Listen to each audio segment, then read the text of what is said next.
मंत्री जी, अटल आवासीय विद्यालय का इंस्पेक्शन करने जा रहे हैं। ये किस तरह का विद्यालय है और किस तरह से श्रमिक परिवार के लोग बच्चों को इसका फ़ायदा होगा? देखिए, श्रमिक के सामने जो सबसे बड़ी समस्या होती है जी। कि उनको विभिन्न जगहों पर जाकर अपने रोजी रोटी का इंतजाम करना पड़ता है जी जी। और उसका दुष्प्रभाव उनके बच्चों पर पड़ता है, जिसकी वजह से वो पढ़ाई लिखाई नहीं कर पाते। उत्तर प्रदेश की सरकार ने अपने श्रमिकों के इस परेशानियों को समझते हुए 1250 करोड़ रुपया की परियोजना हम लोगों ने तैयार किया है। हर मंडल में अभी एक अटल आवासीय विद्यालय बनाने जा रहे हैं। इसको फिर जिले स्तर पर भी हम ले आएंगे।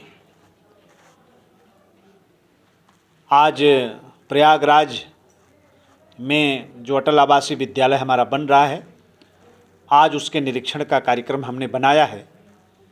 इसमें 500 बच्चियों को पढ़ने का इंतजाम और 500 बच्चों का, जो श्रमिक के बच्चे होंगे, और इस संस्था को नवोदय के तर्ज पर चलाने का हम लोगों ने फैसला किया है।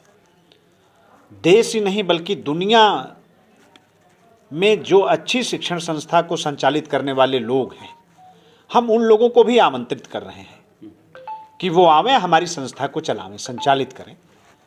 ये मजदूर के बच्चों की ज़िंदगी में एक बहुत बड़ा उसको परिवर्तित करने का फैसला उत्तर प्रदेश की सरकार है। श्रमिकों के जीवन में मैं नहीं समझता कि पूरे देश दुनिया के अंदर इतनी अच्छी कोई परियोजना आई होगी। ये बहुत ही, अब इसकी सराहना पूरे देश में हो रही है। तो अभी तो हम इसको मंडलवार लेके गए हैं, नीचे हम जिले स्तर पर भी इसको हम लेकर जाएंगे। जिले स्तर पर भी अटल आवासीय विद्यालय हम बनाएंगे और अगला सेशन शुरू करने का हम लोगों ने फैसला किया है। काम बहुत तेज़ी से आगे बढ़ रहा है। महीने में खुद मुख्यमंत्री जी भी इसकी समीक्षा करते हैं, हम सब लोग भी इसकी समीक्षा कर रहे हैं और उम्मीद यही है, प्रयास भी हम लोगों का यही है कि अगला सेशन हम लोग इसको शुरू कर सकें। तो श्रमिक परिवार की बेटियों के लिए शादी का भी एक बड़ा कार्य। हाँ, वो एक बड़े तकरीबन इसको भी मंडलवार ही हम लोग शुरू कर रहे हैं। अभी 14 नवंबर से गाज़ियाबाद में हम इसको शुरू करेंगे, 25 को अयोध्या में है और 1 मार्च को प्रयागराज में, 12 फरवरी को मिर्ज़ापुर मंडल की शादियां हैं। अभी ये मंडलों की तारीखें हम लोग तय कर रहे हैं और कम से कम 1000 जोड़ों की शादी, कम से कम। अगर उससे ज़्यादा आवेदन आ गया तो संख्या बड़ी भी हो सकती है, लेकिन कम से कम 1000 जोड़ों का लक्ष्य हम लोगों ने निर्धारित किया है और वो करीब करीब वो सूचियाँ भी तैयार हो गई हैं। तो ये अब काम भी हम लोग शुरू कर दें। नया सवेरा का क्या डेवलपमेंट चल रहा है? नया सवेरा एक अच्छी परियोजना है।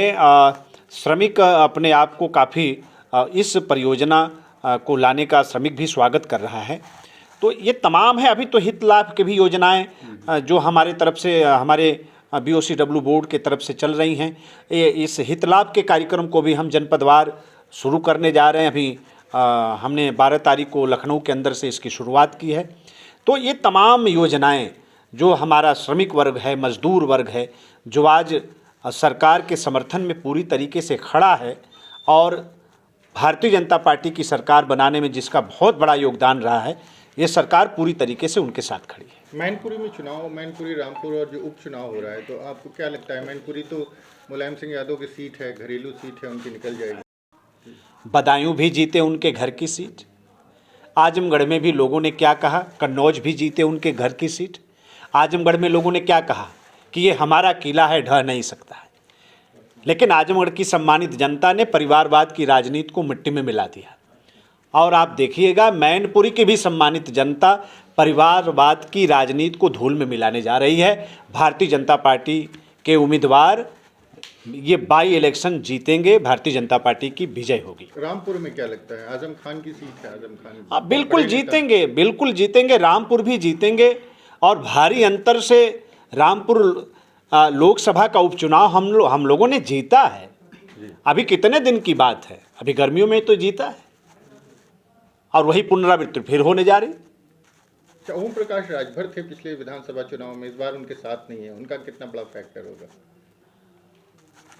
अब ये उन लोगों के आपस की बात है। देखिए, हम तो कई बार हमने कहा है कि ऐसे सिद्धांत विहीन लोगों के बारे में क्या बात करना। मैंने तो कई बार कहा कि हमारे मीडिया के भाई बड़ा मेहनत करते हैं, तो ऐसे लोग उनके मनोरंजन के साधन भर हैं। ऐसे लोगों मनोरंजन आप लोग लेते रहें। अब ऐसे लोगों के बारे में क्या बात करना जिसका कुछ पता ही नहीं है, न सुबह का पता, न शाम का पता, न दोपहर का पता, कुछ पता नहीं है। जो पूर्वांचल के क्षेत्र का बड़ा नेता मानते हैं, वो माने, बड़े मानने आधार बिरादरी उनके साथ है। नहीं, मानने से कौन मना कर सकता है? बिना सहारा, अब देखिए फ्रस्ट्रेशन में हैं बेचारे, सहारा खोज रहे हैं, सारे सहारे छिन गए, अब सहारा खोज रहे हैं। बीएसपी तो बाकी है, बीएसपी में जा सकते हैं। नहीं, वहाँ भी दरवाज़ा बंद मैंने सुना हो गया है। अच्छा, हमारे यहाँ दरवाज़ा बंद है। अब सपा में रहे नहीं, असपा में रहे नहीं तो बेचारे व्याकुल हैं, करें तो करें क्या? क्या विकल्प है आपके? अब कोई विकल्प नहीं है, जनता उनका दरवाज़ा बंद करने जा रही है। आप समझिए कि माफियाओं की गाड़ियों में बैठकर अभी 4 दिन पहले मऊ में क्या बयान दिया? करें अब्बास से हमारा कोई संबंध नहीं, वो सपा के अखिलेश जी के आदमी ये हैं। धूर्त नेता हैं, है ना? इससे बड़ी धूर्तई की कोई बात हो सकती है? अपने सिंबल से लड़ा रहे हैं। जिसके गाड़ी में बैठकर माफियाओं से मिलने आप सहारनपुर तक की यात्रा कर लिए, आप बांदा की यात्रा कर लिए, चित्रकूट की यात्रा कर लिए, अपने सिंबल पर चुनाव लड़ा रहे हैं, दरवाजे दरवाजे घूम कर वोट जिसके लिए मांग रहे हैं, आज कह रहे हैं कि वहाँ हमारा आदमी नहीं। जनता ऐसे लोगों को सबक सिखाने के लिए तैयार बैठी है। ठीक है।